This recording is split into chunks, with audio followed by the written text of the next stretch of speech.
నమస్కారం సార్. నమస్తే. సార్, ఈ మధ్యకాలంలో అయితే చాలామంది చెప్తున్నారు, అంటే ఏంటి, ప్రోటీన్ మీకు మంచిగా సమృద్ధిగా ఉండాలి అంటే నాన్ వెజ్లో ప్రోటీన్ ఉంటుంది, నాన్ వెజ్ తినండి అని. కొంతమంది చెప్తుంటారు, లేదు ఆకుకూరలు చాలా మంచిది, కాయగూరలు చాలా మంచిది. అసలు నిజంగా నాన్ వెజ్ అనేది మంచిదేనా సార్, తినొచ్చా? ఇప్పుడు మనము అంటే నేను నా ఒపీనియన్ చెప్తా. ఇది నాన్ వెజిటేరియన్ అందరూ నా మీద ఏమనుకో నాకేం పర్వాలేదు. నేను 30 years నుంచి వెజిటేరియన్, మోర్ దెన్ 30. నా హిమోగ్లోబిన్ 15.2. నాకు వచ్చిన రకరకాల లిగమెంటేర్లు, డీవీటీలు అన్నీ కూడా నేను మినిమం డాక్టర్ల ఇన్వెషన్తో పోగొట్టుకున్నా. ఇప్పుడు 7 kilometers ఈ రోజు పోతాను కూడా 7 kilometers KBR park full round running చేసిన. నేను వెజిటేరియన్. బాగుంది. నా ఏజ్కి నాకు 60, నా ఏజ్కి నాకు స్కిన్ బాగుంది, మైండ్ అలర్ట్గా ఉంది. మదనపల్లి నుంచి హైదరాబాద్కి 600 kilometers సెల్ఫ్ డ్రైవింగ్ చేసేస్తా. Super sir. దిగుతానే నిలబడి అప్పటికప్పుడే నా పని చేసుకుంటా. టైర్డ్నెస్ లేదు. మరి ఇంకేం హెల్తీగా, నేను వెజిటేరియన్ హెల్తీగా ఉన్నాను కదా లెక్క. నాన్ వెజ్ తింటేనే హెల్త్ వస్తుంది. నేను నాన్ వెజ్ తినలేదే, మరి హెల్తీగానే ఉన్నా కదా. రెండోది, మన వెజిటేరియన్స్ అనే దానికి 3 కారణాలు చెప్తా. అది నిజమా కాదని మీరు వెరిఫై చేసుకోండి. మన ఇంటెస్టైన్, వెజిటేరియన్స్ దేనికైనా ఇంటెస్టైన్, చిన్న పేగులు అనేవి లాంగ్ వస్తాయి. Small intestine is very long, 7 meters ఉంటుంది, 21 feet 22 feet ఉంటుంది. ఆవులకైనా మేకలకైనా అంటే లాంగ్ ఇంటెస్టైన్. రెండోది, వెజిటేరియన్ అనిమల్స్ అన్నీ నీళ్ళు తాగుతాయి. మేకలు, గొర్రెలు, జింకలు, ఏనుగులు అన్నీ తాగుతాయి. మనుషులు కూడా తాగుతాం. అదే నాన్ వెజిటేరియన్ అనిమల్స్ అన్ని గెతుకుతాయి నాలుగుతో. కొంచెమే నీళ్ళు ఎక్కువ అవసరం లేదు వాటికి, గెతుకుతాయి. చూడండి మీరు. మూడోది చాలా ఇంపార్టెంట్. మీకు అక్కడ వెజిటేరియన్ ఫుడ్ కనపడింది అనుకోండి, ఆడ పులిహార కనపడింది అనుకో, నోటి నీళ్ళు వస్తాయి. మామిడి పండు నోటి నీళ్ళు వస్తాయి, ఉసిరికాయ, చింతకాయ. అంటే మీకు ఆ ఫుడ్ కరెక్ట్ కాబట్టి మీ బాడీ మైండ్ అంతా రెడీ అవుతా ఉంది ఫుడ్కి. మీకు నాన్ వెజిటేరియన్ కోడిని కోసి లేదా చేపలను అట్ట పొట్ట కోసి అన్ని అటు పెట్టామనుకో, మీరు ఏం చేస్తారు, ముక్కు మూసుకుంటారు కదా. మరి మీ ఫుడ్ కాదు కదా అది. ఇదే ఫుడ్ని మీ కంపు కొట్టుతా ఉండే ఫుడ్ని కుక్క ముందర పెట్టామనుకో, వాడి జొల్లు కారుతుందే, వాటి ఫుడ్ కదా అది. మీరు వెజిటేరియన్గా దాన్ని మార్చుకునే దానికి మనుషులు దానికి అల్లము, గార్లిక్, మిరప్పొడి, అవి అని వేయించి అది వెజిటేరియన్గా ఉంది చూడు అని తింటా ఉంటారే. ఎందుకు? మీకు డోపమైన్ కిక్ రావాలి ఆ ఫుడ్ తింటే. దానికోసమని మీరు నాన్ వెజిటేరియన్ మార్చుకొని తింటా ఉంటారు. వెజిటేరియన్ తినడంలే. ఇంకొక కారణం ప్రకృతి పర్యావరణంగా ఏమి, 12 kilos ధాన్యము 1 kilo మాంసాన్ని తయారు చేస్తుంది. 12 kilos ధాన్యం, మొక్కజొన్న అయినా సదరైన జొన్న ఏదైనా అప్రాక్సిమేట్గా 12 kilos ధాన్యాన్ని 12 4 200 grams 1/4 kilo తింటారు అనుకుంటే 48 మంది తింటారు. ఈ 12 kilos ధాన్యాన్ని 1 kilo మటన్ చేస్తా ఉండవు. సో 1 kilo ఇద్దరే తినేస్తారు. లేదు 4 తింటారు అనుకో, పోనీ 200 అనుకుంటే కూడా. సో 48 మందికి సరిపోయే భోజనము 4 తినేస్తా ఉన్నారు. రెండోది, ఈ ధాన్యం తయారు చేసేదానికి ఇన్ని నీళ్ళు కావాలి కదా. 1 లీటర్కి ఎంతో లెక్క నేను గుర్తులేదు, ఇలా మర్చిపోయినా. 1 kg తయారు కావడానికి ధాన్యము, రైస్కి అయితే 1300 లీటర్లు, మొక్కజొన్నకైతే కొంచెం తక్కువ ఏదో ఉన్నాయి. ఈ నీళ్ళన్నీ వేస్ట్ చేసి వాడి ధాన్యం తయారు చేసినాం. మళ్ళీ ఈ కోడినో మేకనో పెంచేదానికి దానికి మళ్ళీ ధాన్యం వేసి, దానికి ఫీల్డ్ వేసి, గీళ్ళు వేసి, ఇవన్నీ వేసి దానికి ఇన్ని నీళ్లు వేస్ట్ చేసి వాడి మళ్ళీ దాన్ని తయారు చేసినాము. ఎంత కరెంటు, ఎంత న్యాచురల్ రిసోర్సెస్, ఎన్ని నది నీళ్లు, ఎంత రిసోర్సెస్ అవసరం ఏముంది. ఇది చెప్పేసి మనం నాన్ వెజిటేరియన్ మీ ఇష్టం, ఇంకా నేను తినొద్దు చెప్పాలా, తిని హ్యాపీగా ఉండండి, మేము తినకుండా కూడా హ్యాపీగా ఉన్నాము. మేము ప్రోటీన్ కోసమని సాయంత్రం పొద్దున్నే ఓకే మిల్లెట్స్, పల్లీల చట్నీ, పల్లీలు మంచి ప్రోటీన్ కదా. ఇంకా పప్పు ధాన్యాలు ఫుల్గా పప్పు వేసుకొని కుమ్ముతాం వేసి బాగా. ఇంకా సాయంత్రం అయ్యేటప్పటికి శనగలు, అలసందులు, బొబ్బర్లు అంటారు ఆంధ్ర సైడ్, పెసలు, ఆ తర్వాత ఇది శనగలు, నల్ల శనగలు, తెల్ల శనగలు, ఇవన్నీ బాగా ఉడకబెట్టి దానికి బాగా తెరమాత పెట్టి ఆనియన్స్ వేసి, నిమ్మకాయ పిండి, కొబ్బరి తురుము వేసి ఇంత తిన్నామనుకో రోజు వస్తుంది కదా ప్రోటీను. కొబ్బరి తురుము కూడా వేసుకుంటారా? టేస్టింగ్ ఉండేదానికి. కొబ్బరిలో ఫైబర్ ఉంటుంది. కొబ్బరి మీకు బ్రెయిన్ టానిక్ అని, బ్రెయిన్కి టానిక్ కొబ్బరి. అందుకనే డాక్టర్ బిఎం హెగ్డే గారు కొబ్బరిని సూపర్ అన్నారు. మనమే కొబ్బరి తింటే కొలెస్ట్రాల్ వచ్చేస్తుంది అని చెప్పి అందరూ కొబ్బరి అనేది bad propaganda, wrong propaganda. Digestion problem కూడా ఉంటుంది, అరగదు కొబ్బరి తింటే అంటుంటారు సార్ చాలా మంది. అదే ఇప్పుడు మీరు ఏం పెడితే అది అరిగించాలి, మీ బాడీ రెడీ అవుతుంది, మీ సిస్టమ్ రెడీ అవుతుంది. ఇప్పుడు మీరు మంచిగా కొర్రలు, సాములు, రాగి ముద్ద, జొన్న రొట్టెలు దీన్ని బాగా పనిచేస్తూ ఉంటే దాన్ని అరిగించే దానికి సరిపోయే మైక్రో ఆర్గానిజం, మైక్రోబ్స్ లోపల తయారవుతాయి.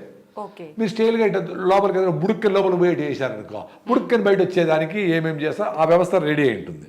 సో మీరు కొర్రలు, సాములు, జొన్న రొట్టెలు స్టార్ట్ చేశారనుకో, కొబ్బరి, శనగలు కొన్ని ఎక్కువ తినే స్టార్ట్ చేశారనుకోండి, ఏది స్ప్రౌట్స్ ఏదైనా వారానికి ఒక రోజు మీరు మొలకలు కూడా తింటే మంచిదే. వారానికి ఒక రోజే, రోజు కాదు. రోజు తాగితే గ్యాస్ ట్రబుల్ రావచ్చు. అవి తినేదాన్ని తిన్నప్పుడు వాటిని డైజెస్ట్ చేయడానికి సరిపోయే మైక్రోబ్స్ ఆ సిస్టమ్ లోపల రెడీ కావాలి కదా. అది వారమో నెలలో పడుతుంది. అదే నాకు అరగలేదు నిలిపేస్తే ఎట్లా అరుగుతుంది? ఇప్పుడు చెరుకు పెట్టే గానిలో ఇనపరాళ్ళు పెట్టామనుకో, రాయి వేసామనుకో, కరుగుతుందా? అంతే కదా. మీ సిస్టమ్ ఈజీగా అలవాటైంది, దానికి కాదు. కొన్ని రోజులు ట్రై చేయండి. రెండు స్పూన్లు కొబ్బరి నూనె తాగండి పొద్దున్నే. బ్రెయిన్కి టానిక్ అది. మనకు ముసలితనంలో వస్తుంది చూడు, డెమెన్షియా, పార్కిన్సన్స్, అదిరే రోగాలు, ఇట్లా వాటికన్నిటికీ కౌంటర్ అవుతుంది. పొద్దున్నే రోజు మీరు తాగండి కొబ్బరి నూనె 2 స్పూన్లు. చిన్నపిల్లలకు 1 స్పూన్, పెద్దలు 2-3 స్పూన్లు తాగండి. అది అద్భుతాలు చేస్తుంది. తర్వాత మీ బ్రేక్ఫాస్ట్తో పాటు 2 రోజులు నువ్వుల లడ్డు, 2 రోజులు పల్లీల లడ్డు, 2 రోజులు కొబ్బరి లడ్డు, ఇవి తాగండి. మీరు 1 మంత్లో 2% హిమోగ్లోబిన్ పెరుగుతుంది. ఇది అద్భుతం. ఇంకేం అవసరం లే.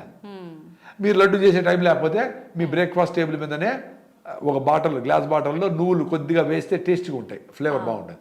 వేయించారు పెట్టండి. బెల్లం ముక్కలు అంత మొక్కలు చేసి పెట్టండి. ఆర్గానిక్ బెల్లం, నల్ల బెల్లం, తెల్లగా ఉండేది కాదు. తెల్లగా ఒరిజినల్గా ఏమైనా రైస్ చేస్తే తీసుకోండి, కానీ తెల్లదాని కోసం కెమికల్స్ కలుపుతారు, అది మంచిది కాదు. హైడ్రోస్ అన్ని కలుపుతారు, అది మంచిది కాదు. పల్లీలు రాత్రి నానబెట్టేసి పొద్దున్న అన్ని పల్లీలు 2 రోజులు పెట్టండి. బెల్లం, పల్లీలు, బెల్లం 2 రోజులు కొబ్బరి కొట్టేసి కొబ్బరి మొక్కలు బెల్లం పెట్టండి. సో మీరు లడ్డు చేయాలా, లడ్డు చేసే టైం ఓపిక లేకపోతే మీరు అట్లే నువ్వులు వేసుకొని బెల్లం ముక్క లోపల వేసుకోండి, లడ్డు లోపలే తయారవుతుంది. ఏమైనా లడ్డు అయినా మనం తినే కదా తినేది. లడ్డు చేసే టైం లేదు, బిజీ కదా. ఏదైనా చిన్న పని చెప్తే అమ్మా పని టైం లేదే అంటాడు. మరి ఇన్ని మిషన్లు, ఇంత అదృష్టం, ఇన్ని లిఫ్ట్లు, ఇంత కరెంటు, ఇన్ని గ్రైండర్లు, ఇన్ని వచ్చినాయి కదా, ఇంకా టైం లేకపోతే ఎట్లా? ఆ కిచెన్ను గౌరవించి ఎవరో ఒకరు డెడికేట్ అయ్యి అమ్మో నానమ్మో 2 ఉద్యోగం చేయకుండా మొగుడో 40 పాకం బాగా నేర్చుకొని ఆయన చేసి మంచి ఫుడ్ ఇంట్లో తిని ఇల్లు సర్దుకొని ఇల్లు అన్నీ చూసుకొని చాలా పెద్ద పని అది. తమాషగా మహిళలు ఏమంటారు, ఏం చేస్తామంటే ఏం లేదండి ఇంట్లో ఉంటాను అంటే ఇల్లు పెద్ద పని. నువ్వు చేసే ఉద్యోగం కంటే ఇల్లు మెయింటైన్ చేసి చాలా అద్భుతమైన, ఆకర్షణీయమైన, అందమైన, అవసరమైన పని. దాన్ని నెగ్లెక్ట్ చేసి ఎవరి చేతిలో పెట్టేసి పని వాళ్ళకి ఇచ్చేసి అవన్నీ ఏదో చేసేసి ఏదో ఆర్డర్ ఇచ్చి అది వచ్చేసి అది తింటా ఆ ప్లాస్టిక్ కవర్లో వేసుకొని వేడివన్నీ ప్యాకింగ్ చేసుకొని. నేను చూసిన చాలామంది సాంబార్ రసం అంతా ప్లాస్టిక్ కవర్లో ఎత్తుకుపోతాను. సో ఈ plastic nano particles, micro particles దాన్ని లీక్ అవుతాయి కదా, అవన్నీ తాగుతూ ఉంటారు. ఎంత అన్యాయం. క్యాన్సర్ హాస్పిటల్ పెరిగిపోతూ ఉంటాయి. అన్ని మిస్టేక్లే. ఎట్లా ఇవన్నీ చెప్పాలి కదా పిల్లలకి. పెద్దోళ్ళు చెప్పాలా, టీచర్లు చెప్పాలా, స్కూల్లో చెప్పాలా, మనం మాట్లాడుకునే మాటన్ని ఎడ్యుకేట్ చేయాలి వాళ్ళని. పేరెంట్స్ ఈ పిల్లలకి ఆశ సంపాదించడానికి బిజీగా ఉండరు, టీచర్లు వాళ్ళ మార్కులు తెచ్చారు బిజీగా ఉండరు. ఇంక ఈ విషయాన్ని నేను ఎప్పుడు చెప్పాలా?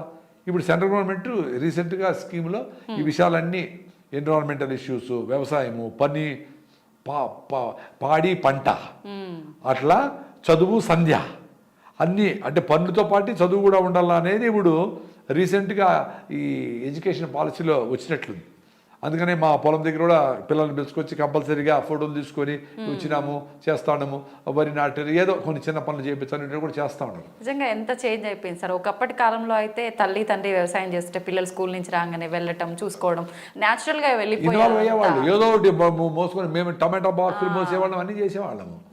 అందుకనే మేము హాయిగా ఉన్నాము. ఇప్పుడు మేము వ్యవసాయ కుటుంబము, వ్యవసాయంలో మా నాన్నకి మా అమ్మకి తోడుగా ఉన్నాం కాబట్టి, ఇంటి పనులు కూడా చేస్తున్నాం కాబట్టి మేము ఇప్పుడు అట్లా అందరితో కలిసిపోగలుగుతాం.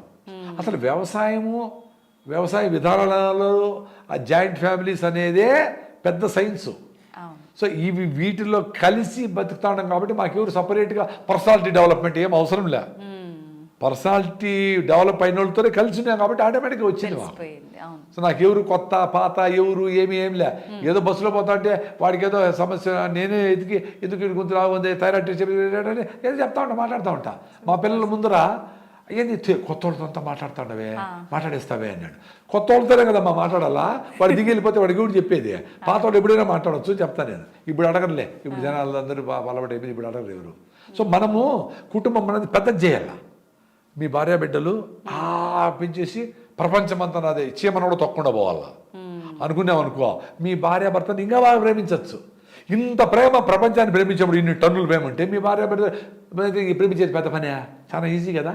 అందరూ వేస్ట్ ఫెలోస్ వేస్ట్ అనుకొని ఇంటికి వస్తాను అట్లా డార్లింగ్ అంటే ఎట్ట కుదరుతుంది, అది చెత్త ఆలోచన చెత్తది. I can love only my family అంటే మిగతా వాళ్ళందరూ ఏం కోరిలా.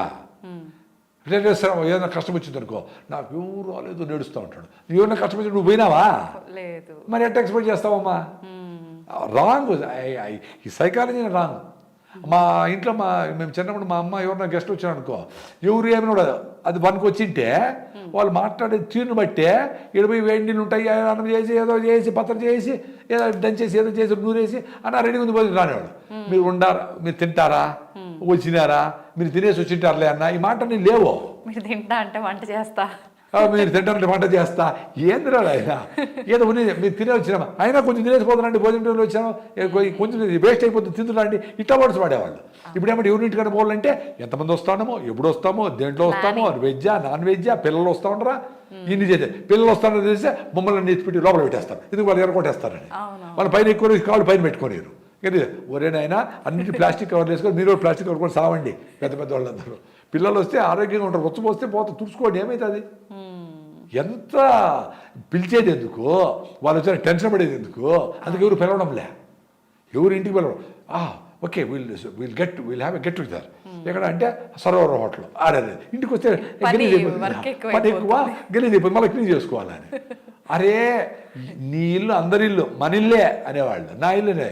ఇప్పుడు ఇంట్లో కూడా నా రూమ్ అంటున్నాడు పిల్లోడు, కూతురు రూమ్ వేరే కొడుకు రూమ్ వేరే. ఏంది ఎక్కడికి పోతా ఉండరు రా స్వామి. అందుకే హ్యాపీనెస్ లేదు ఎవరికి, అంత సెల్ఫ్ సెంటర్డ్ అయిపోయి సెల్ఫ్ సెంట్రిక్ అయిపోయినాం. నిజంగా అసలు సూపర్ సార్, అసలు మీ మాటలు వింటుంటే అట్లా వినాలనే అనిపిస్తుంది ఎంతసేపు అయినా. మీరు పాటించండి, హ్యాపీగా ఉంటారు. Thank you sir. Sir, one life lesson what medicine has taught you. Whatever you can do without expecting. But I really believe మన పాజిటివ్ యాటిట్యూడ్ ఉంటేనే మనం ఏదైనా సాధించగలం. గట్ని మనం కరెక్ట్ గా డీల్ చేసినట్లయితే అది మనకి పాజిటివ్ హార్మోన్స్ ని రిలీజ్ చేస్తుంది. షుగర్ వచ్చిన వాళ్ళ పరిస్థితి ఏంటి? పొట్ట దగ్గర పెరిగితే దాన్ని ఆండ్రాయిడ్ అంటారు, ఆండ్రాయిడ్ ఫోన్ కదా. అసలు థాట్స్ ఎందుకు వస్తాయి? బ్రెయిన్ డెడ్ అంటే దానికి ప్రపంచం అంతా కూడా కొన్ని నిర్దిష్టమైనటువంటి లక్షణాలు. మానసికంగా ధైర్యంగా ఉంటే క్యాన్సర్ జయించవచ్చు. You are a doctor for a cause sir, అంతే. వాళ్ళకి వచ్చిన ఆదాయం కాకుండా ఫ్రీ సర్వీస్ ఎంతమందికో చేస్తారు.